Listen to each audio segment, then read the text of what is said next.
Am I the a-hole stories? Am I the a-hole for evicting my ex even though she has cancer? I am 24, while she is 22, and I do have the ability to legally evict her. I went to a courthouse and they decided on giving her 60 days, which is frankly a bit too much. I do think of myself as a pretty nice guy, but I'm pretty callous to people who betrayed me. She slept with another guy on New Year's Eve, and everything came downhill from there. She found that she had breast cancer around 3 weeks ago, and she says that treatment is already getting pretty expensive. Her parents live on the opposite side of the world, and so do most of her close friends. She says that she can't find a place to leave during quarantine, while having no money, and during winter. I honestly don't care about her concerns. I only have a legal obligation to let her stay, and her time is up. I'm pretty sure she's still on my property, and if she does trespass for enough time, I'll just call the county sheriff. I just floated a bit to my friends, and I guess it's spread to some of our mutual friends. They're thinking I'm the biggest a-hole ever. Evicting a woman with breast cancer with no place to stay during winter. But, they always leave the part that she made out with another dude. So, I just want to get a neutral perspective. Am I the a-hole? Now for the top comments. Not the a-hole. Your friends can take her in if they're so concerned. It sounds like they don't even live together. She's renting from OP. If that's the case, I'd just say, with everything going on right now, I just can't afford to have a non-paying tenant. Maybe I'd be more lenient if she showed she cared about me much at all, but cheaters know they run the risk of burning bridges when they cheat. That said, it sounds like you'd be more inclined to give her a place to stay, especially since she didn't do the same to you. Should I give her your number? We don't have any proof from OP that the ex missed a rent payment, or any explanation about what he's evicting her for.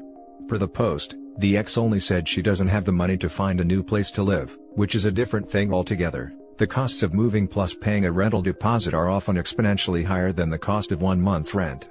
I think we're missing key details here. She cheated on you and you went through legal proceedings to get her out of your life. She was given a 60-day notice, then found out she has cancer later on. A responsible adult would have already been making attempts to go elsewhere, maybe even back to her parents and close friends so she can be supported during her treatment after she found out her diagnosis. At this point, you owe her nothing. Not the a-hole. A 22-year-old is barely an adult. I think that's the point. These are barely adults in a very adult situation. I'm 22 and I promise you, if I were in her shoes, I'd be smart enough to be making arrangements to go somewhere else. Just because we're barely adults doesn't mean we don't have common sense. Not the a-hole. She should have think before she cheated on you. Having cancer or not, having enough money is not your problem. She caused it. What everyone fails to realize, regardless of the cheating, no one owes anyone anything at any point. Just because you date some for any amount of time, doesn't mean you have to float or give beyond what you want to. And I may sound callous, but I'm not just being real. This being an ex, and if this story isn't or is true, you don't have to do anything. And don't let anyone tell you or treat you otherwise. Not the a-hole, by the way. Oh, and 60 days is more than enough time to figure out at least a couch. Now for the next story. Am I the a-hole for not letting my ex-girlfriend see my child? This is a long and painful story. To start, my ex-girlfriend and I lost our son due to sudden infant death syndrome when he was 4 months old. It was traumatic and brutal, and even now I still feel that pain. My ex took it the hardest and the grief really put her in a dark place. She started drinking so much right after he died, refused to get any kind of help even when I tried to push her into going to grief counseling with me. After a year, she was a different person and I couldn't stay in the relationship anymore since she didn't accept help from anyone, and it was clear she wasn't going to change. 8 months after the breakup, I met my now fiancé. A year and a half later, we found out we were having a baby. My ex found out about it somehow and freaked. I was getting constant messages on Twitter, FB, Instagram from her calling me names, because how dare I try to replace our son. It didn't stop there, she was also harassing my fiancé. Telling her I'm not really in love with her and just using her to recreate the family I used to have with my ex. And her, fiancé, child will never replace our child.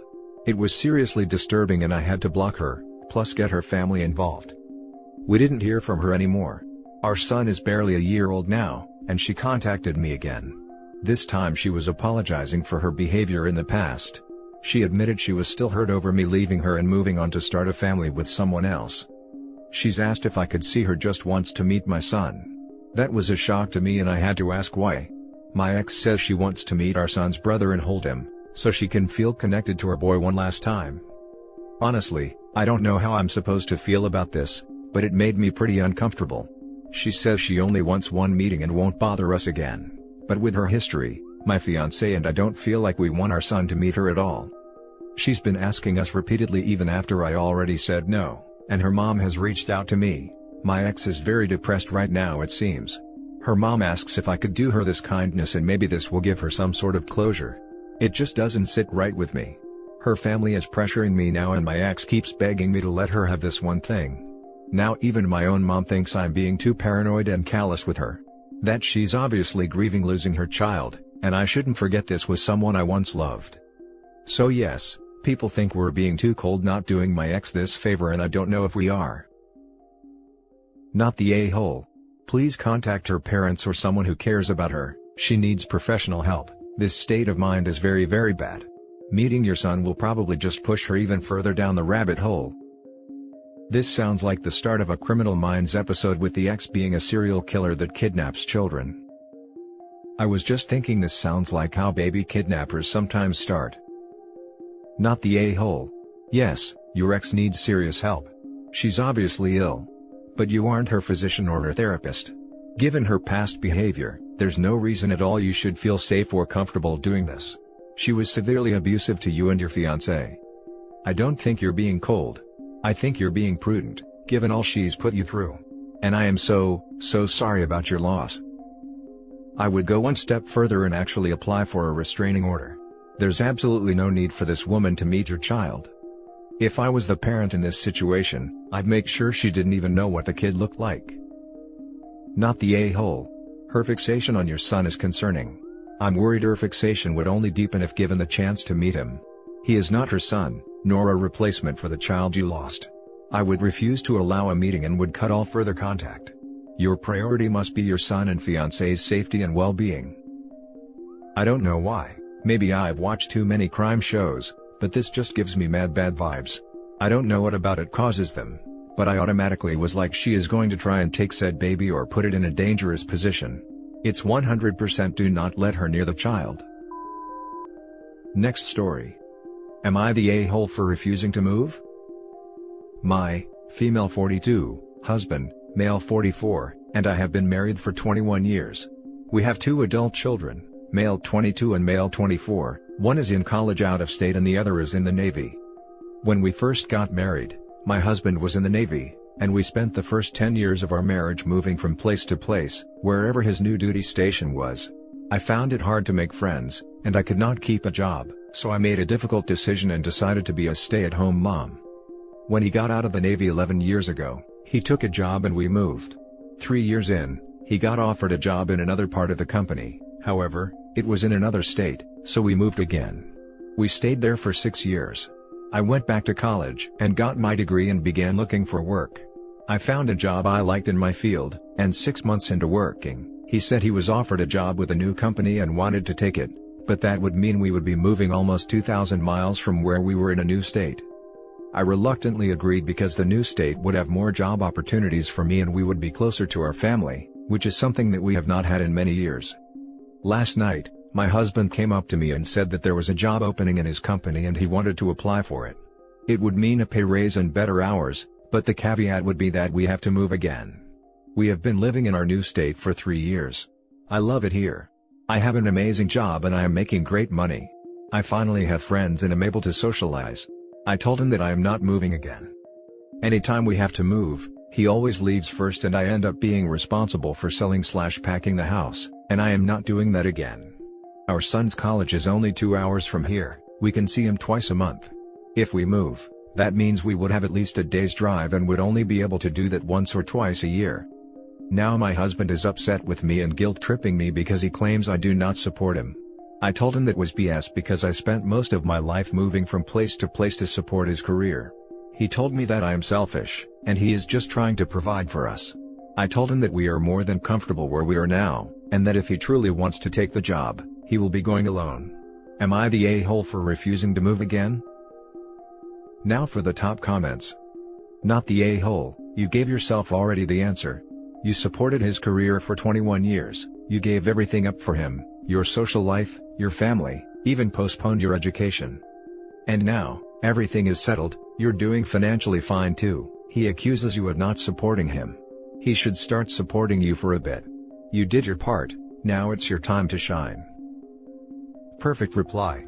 He obviously has no idea what you have given up and gone through in supporting him, or, he just doesn't care. You're both relatively young, so if he does decide to move, it'll be your decision whether to follow him or not, but by giving up the life you finally have for yourself could cause resentment on your part. Not the a-hole, but I think you may be married to one. Not the a-hole, but I think you may be married to one. This so much. My husband's in a job that may require him to move around, and before we decide on a move, he would insist on factoring in my comfort, proximity to good medical care, I have an autoimmune condition, availability of great schools now that we have a daughter, etc. All that may not have a set monetary value, but they're definitely worth something, or we won't see people spending money to join planned communities. Not the a-hole. Your husband should be discussing each move with you, and it should be a combined decision, especially now that you have a job. His job and offer does not automatically have preference over yours. Did he ever discuss a move with you after he left the Navy? Or was it always we are doing this? I was still on the fence given the history with the Navy, totally understandable needing to move and being used to it, but the fact that he expected you to sell and pack the house every time, is what made up my mind on the judgment. For the post-Navy jobs, I can't believe the companies didn't give him time to settle his affairs and then move. It seems like he took it for granted that you would sell and pack the house every time. That too with little kids when they were younger. I could never imagine being in that situation alone. Stand up for yourself now. It is not too late. Have a conversation about the pros and cons. About long-term plans. It is okay if you end up deciding to move. Just make sure you have a say in it. This is what gets me.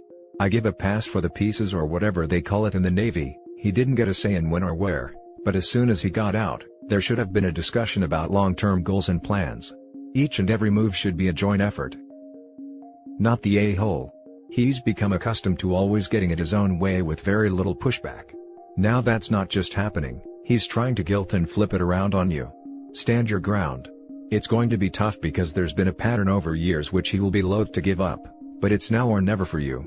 Polish that backbone. When one is accustomed to privilege, equality feels like oppression. Paraphrasing several dozen people. Post update. I hope that this is allowed. I apologize for not being able to respond to everyone. And thank you all for your kindness and replies. To answer some questions. 1. My husband and I have been together since I was 15 and he was 17. He joined the Navy right after graduation from high school when he was 18 and I was 16, but had to wait 2 years before we could marry. 2. He works for a company that has plants in 15 states. He is currently in middle management, but if he wants to advance his career further, he would need to go to another plant out of state. 3. Financially we are more than comfortable. We do not need any more money. 4. My son plans to stay in the place he is after college. We have a great relationship with him and he comes home 1 time a month, and we see him 1 time a month. My other son comes home on leave whenever he can and stays with us. We are very close to both of the boys. 5. I talked to my husband again tonight and told him quite firmly that moving again was not an option for me.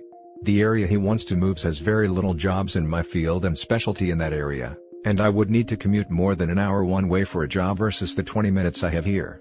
We are sandwiched between 2 major cities, and if we move, we would be an hour from the most major city. I would also have to take a massive pay cut and work a menial job to build a new network to find employment in my field. 6. My husband is disappointed in me for not wanting to leave. He left to stay with a friend because he needs to think. He doesn't understand why I would force him to turn down an opportunity to advance his career further. I told him to take all the time he needs, but I am not moving again. I said I would revisit the possibility when I am ready for retirement in 15 years, but no sooner. Now for the last story. Am I the a-hole if I put my son's father on child support? So, I'm a first-time mom to a wonderful little boy, too. His father and I haven't been together since before he was born. We had a falling out, and he went to jail. That's a different story though. So, in the span of 2 years my son's father has given me $600, 2 boxes of diapers, a box of wipes, and a bag of used clothes. I've always made sure my son was taken care of. I never asked or bothered him for anything unless I genuinely needed it. I told him I wanted him to start spending time with his son. He said he would take him on weekends. Well, the weekends came and he never showed. It's happened multiple times and it's jeopardized my job. I've reached out and told him that it was unacceptable to ignore his duties as a parent. He never once said that he didn't want to be part of the baby's life. If he did, then I would let that happen. Everything came to a boil this last week, when I asked him for some money to buy my son more clothes. He told me he feels like I'm spending the money on other things, and he no longer is going to give me anything. Instead, he's just going to buy whatever the baby needs and drop it off when he can. I told him I was offended that he would say that since I've given up so much for our son. I told him that by law if he didn't want to pay anything, he needed to take him 50% of the time. Well, it was his turn to take the baby and he ignored me. Went half the week without responding and then said, "I'll give you $300 and take him on weekends. I can't during work since I don't have a sitter. Stop tripping already." I will admit I was irritated with him. I responded back that that wasn't my issue. I work as well and still manage to take care of our son. You've had all week to plan things. I'm done trying to make this work with you. I'm filing with the courts, so this way there's no more issues for us. Well, that sent him off the deep end. He started cursing me out, saying I was damaging his life, and then told me he was going to quit his job, so the baby wouldn't get anything. I told him to do what he felt was best, but I'm going to court. So now I'm sitting here wondering if I may have gone too far? Not the a-hole. Also, if he quits his job, that doesn't mean he won't owe child support. I knew this guy who took a huge pay cut changing jobs, purposely trying to earn less so he could pay lower child support. He was ordered to pay based off his ability to earn the higher wage. You're not doing anything to anybody. If he did what he said he would, you wouldn't have to take the legal avenue. He did this. It's his fault. I know someone who did this and got this exact response from the courts as well. Really screwed up his plan as now he was forced to give more of his take home, and it cut into his booze and bros money. Once I heard that, I cut ties with the guy. If he's going to act like that towards his own kin, then God forbid how he treats others. Not the a-hole. Child support is for your son, not for you. Please file it so that your son has a chance at receiving what he is entitled to. Clearly your ex has no interest in being a father, financially or physically. He would rather quit his job than spend time with or provide for him. That tells you everything you need to know. Do right by your son, and file with the courts as soon as possible.